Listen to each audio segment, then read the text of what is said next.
Right then, here's a thought. Put that phone down and let me talk to you properly. This is meant to be heard, not watched. Mrs. Rabo's here, and I could feel it in me waters that this story needed to be told today. Find yourself a comfortable spot, pour a cup of tea, and just listen. I was lately listening to the song I Love Your Lies by the techno-pop duo Yellow. Maybe you know too if you're our age, from the 1960s. At first, it sounds romantic and a wee bit psychedelic, doesn't it? And the lyrics are about the most dangerous kind of manipulation, when deception feels better than truth, when poison tastes as sweet as honey. I experienced this and saw it happen to my own husband, mind you, love. For 2 years, I watched a female employee nearly destroy our marriage with tactics and lies that felt like love. And the hardest part? Alec couldn't or didn't want to see what was unfolding.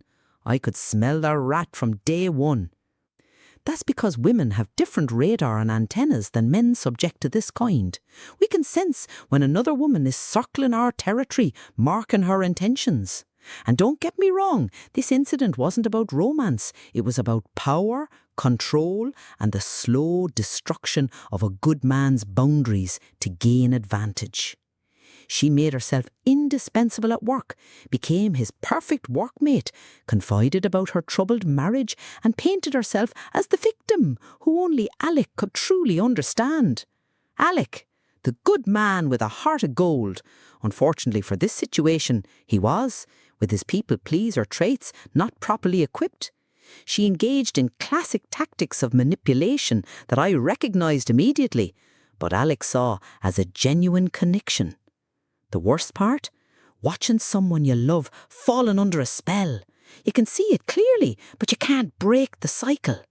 Every day she'd pour more honey-coated poison into his ears. You're so caring. We work so perfectly together. Your wife doesn't understand your work like I do. So listen up, folk. Here's what we all need to understand about female-to-male manipulation. It doesn't look like seduction, and it doesn't feel like betrayal.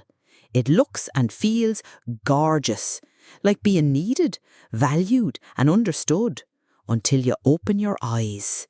But that is mostly only possible from the distance. Manipulators know exactly how to exploit a good person's weaknesses. They target helpers, fixers, people-pleasers. They create artificial intimacy through shared struggles and manufactured crises that only the person in question can solve. And the cruelest trick? They can make one love their lies because these lies feel better than reality. You're so caring and understanding sounds better than thank you for being a good working mate and boss.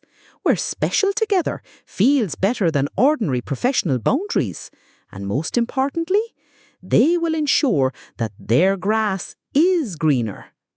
But here comes the silver lining.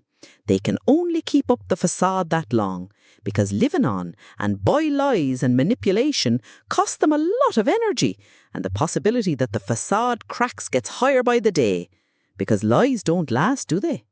But here's what I've learned watching this unfold. Trust your instincts. If it smells like a rat, it most probably is a stinking rat. Trust it. When your partner starts defending someone who makes you uncomfortable, pay attention. Manipulators don't come with obvious red flags like a sign on their forehead.